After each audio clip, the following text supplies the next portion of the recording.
Jati Jara Marana Jati Va Jara Aging Jati Sickness Marana Death. So life is just a process between birth and death. Birth follow after death, death follow reverse. That is for the samsara. The continuous process of the mind and matter. The continuous process of the mind and matter. That is for the samsara dukkha.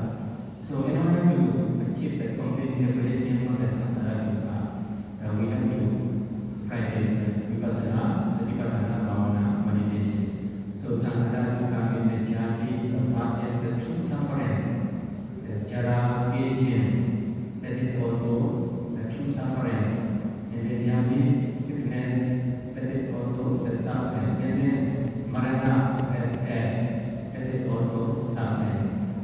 So in order to escape from the samsara dukkha, we must practice, dedicate, bhavana, meditation. According to the Buddha's teaching, according to the Buddha's Abhidhamma, we reborn in dying at every moment. At every single moment, we are being reborn and dying. We are being reborn and dying.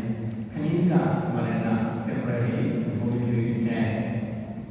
So our life process is running from birth to death without stopping. So that is a continuous process of the mind and matter. That is for the samsara dukkha. So in order to escape from the samsara dukkha, in order to achieve complete liberation from the samsara dukkha, we have to practice, dedicate, bhavana, meditation. That is also the way to prolong the Buddha Sasana. As long as we practice bhavana, meditation, our Buddha Sasana may continue to persist, develop, and flourish. Otherwise, the Buddha Sasana will decline in this year.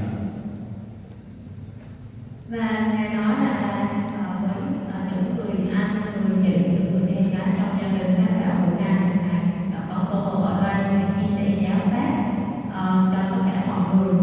Thì Ngài nói rằng cách hôm nay Ngài chia sẻ cái chủ đề đó là cách để ta duy trì giáo pháp của Đức Phật. Thì có 5 cách để chúng ta duy trì giáo pháp.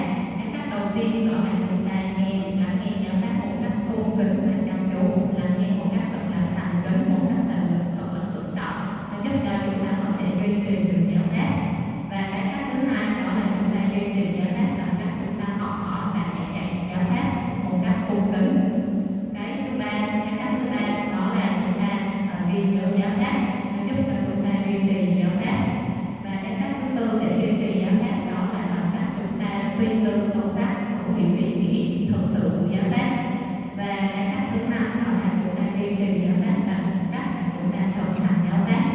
Và cái điều thứ năm ở đây nó rất là quan trọng.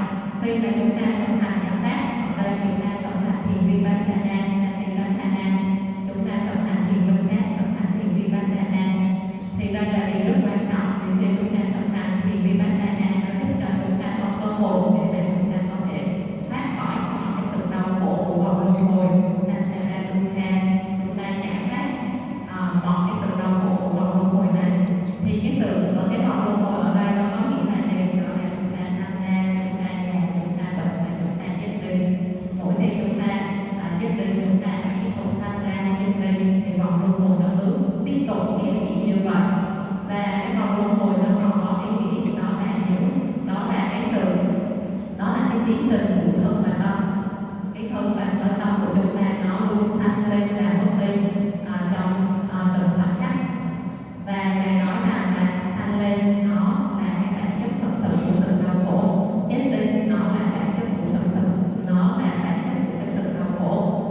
Và Ngài nói rằng là dựa trên cái lời dạy của Đức Phật, trong từng khoảnh khắc chúng ta đang chết đi trong từng khoảnh khắc.